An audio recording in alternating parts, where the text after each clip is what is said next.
Halo semuanya, pada praktikum geologi struktur kali ini kita akan pelajari materi tentang pola jurus. Nah, apa sih pola jurus itu dan kenapa kita harus mempelajari pola jurus?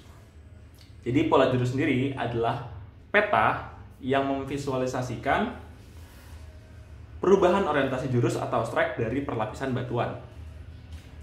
Cara kerja dari pola jurus sendiri itu sederhana, yaitu kita perlu untuk menghubungkan perlapisan yang sama dengan sebuah garis.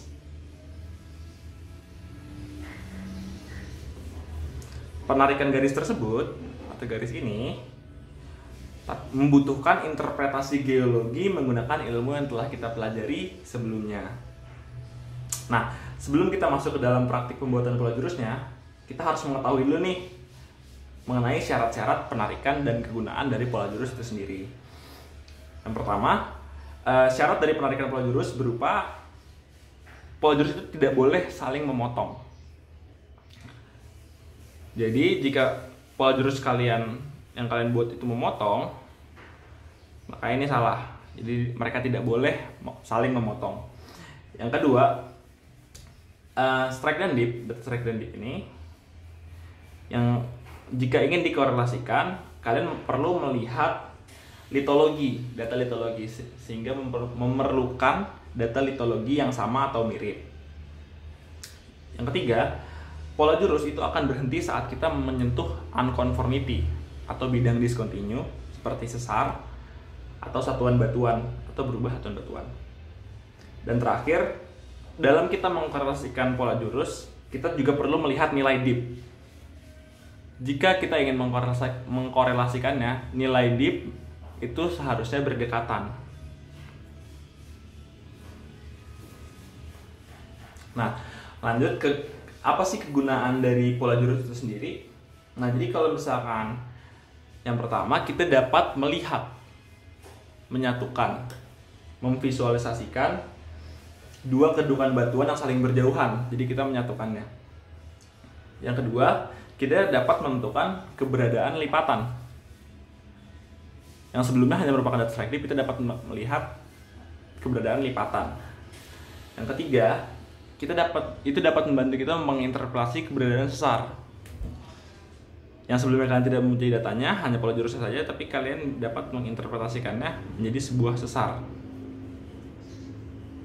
Nah, yang terakhir, pola jurus ini akan membantu kalian untuk menentukan nilai apparent dip atau strike dip pada penampang.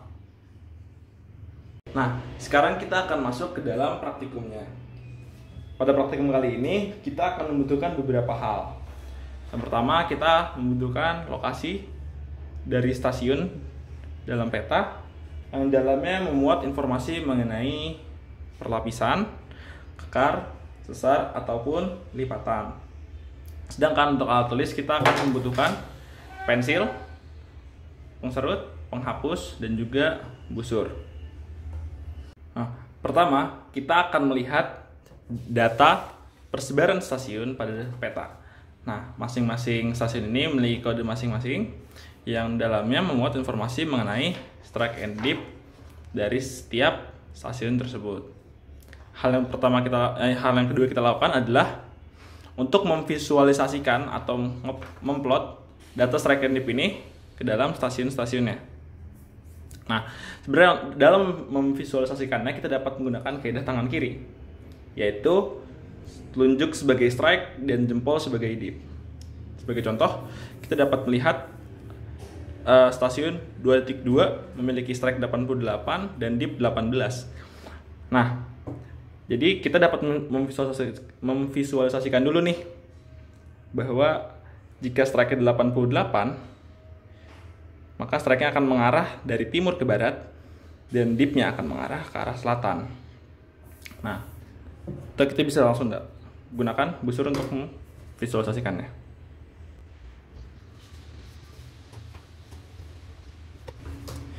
Nah, jadi kita akan melakukan plot untuk setiap stasiun data strike and dip dari setiap stasiun yang kita miliki. Nah, setelah selesai, kita akan mendapatkan data mengenai persebaran strike and dip. Nah, kita perlu memperhatikan data ini secara perlahan, dan kita coba visualisasi pola garis yang akan kita tarik nantinya. Nah, tentunya kita membutuhkan pemahaman geologi yang telah dipelajari sebelumnya. Nah, sebelum melakukan penarikan pola jurus, kita perlu untuk menarik bidang diskontinu yang kita miliki. Pada data ini terdapat satu data sesar titik ini, dan kita akan melakukan plotting.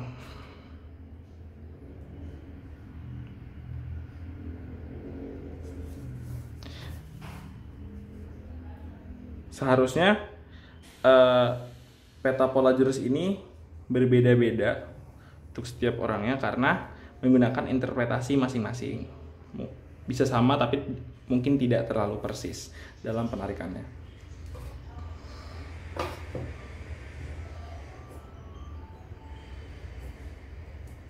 Nah, setelah kita ngupload bidang diskontinu, kita akan lanjutkan dengan penarikan pola jurus.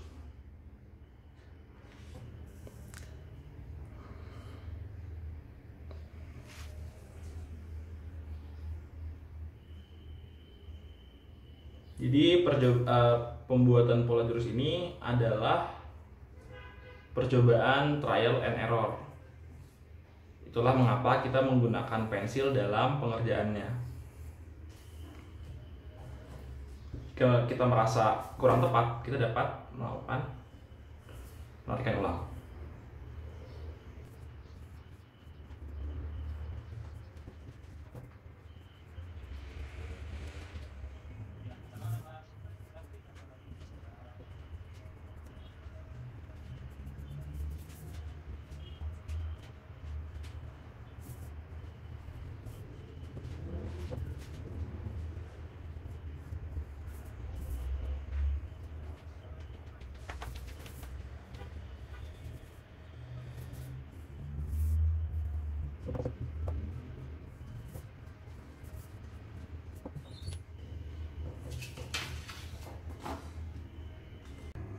Penarikan pola jurus kita akan selesai saat kita sudah cukup yakin bahwa pola jurus yang kita gambarkan sudah cukup mengilustrasikan pola jurus di daerah tersebut.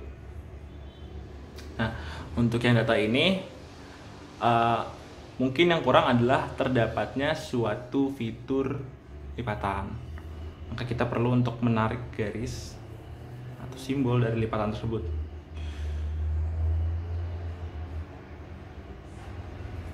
Nah, bisa dilihat bahwa sebelumnya kita tidak memiliki data lipatan ini, atau kita menemukan bagian puncaknya. Nah, dengan melakukan penarikan pola jurus, kita dapat melihat, oh sebenarnya ada nih si lipatan ini. Jadi itulah salah satu kegunaan dari pola jurus sendiri. Nah, note buat kalian, mungkin saat kalian melakukan kegiatan lapangan seperti mapping kelompok ataupun mapping mandiri, kalian akan disuguhkan atau akan memiliki data yang jauh lebih kompleks dibandingkan yang dicontohkan sekarang, sehingga kalian membutuhkan lebih banyak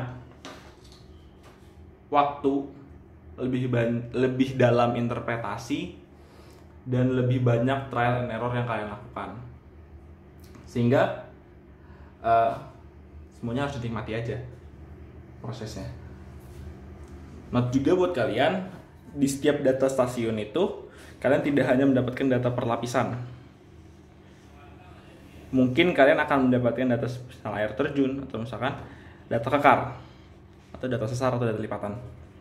Jika kalian mendapatkan data seperti sesar dan lipatan, kalian bisa langsung melakukan plotting, ada peta. Tapi jika kalian mendapatkan data kekar,